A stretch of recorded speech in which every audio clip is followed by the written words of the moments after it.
With all the attention that I-37 is getting because of this Harvard Bridge project, Right. a lot of people might wonder, okay, that's nice, but what about the street where my job is located? What about the street on which I live? I know that the city has a 2012 streets plan. What is the status of it? Well, we're implementing residential street reconstruction and repairs every day.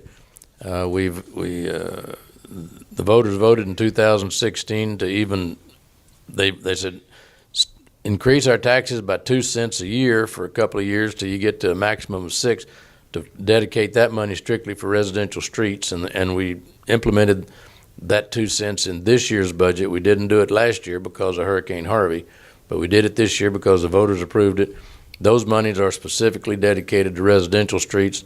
The bond issues from 2016 and then the ones of 2018 were for collectors and arterial streets. That's your Santa Fe's, your Alamedas, your Galahards, your Webers, Everhart. All of those streets have been identified, and the voters approved by 60%. They want their streets fixed. Many of the streets in the 2018 bond election were pre-engineered in anticipation of the voters' support and approval, and we got that over 60% of the vote. So I think when we go back in our first meeting in January or shortly thereafter, we should see some agenda items with contracts to begin to expand and move forward some of those street projects that we just voted on, which will make the voters, I think, very happy. They don't have to wait 4 or 5 years to see a bond issue implemented. We're trying to move them as quickly as possible. If you drive around town, you're going to see a lot of construction. And, you've heard the saying that if you've ever seen sausage made, you probably wouldn't ever eat it.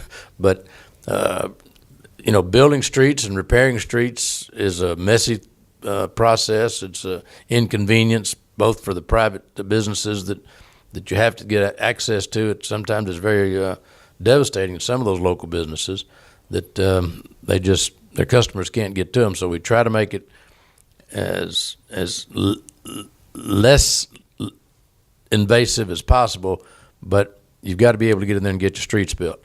But once they're done, and one of the reasons that many of the streets are taking longer than they normally would is that we're doing a combination of replacing the infrastructure that's underneath them, the water lines, the gas lines, the wastewater lines, the sewer lines, the drainage, the stormwater line.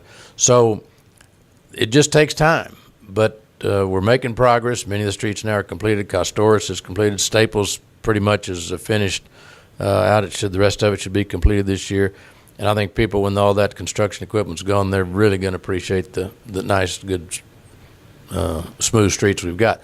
But it's an inconvenience through the process, but we're making progress.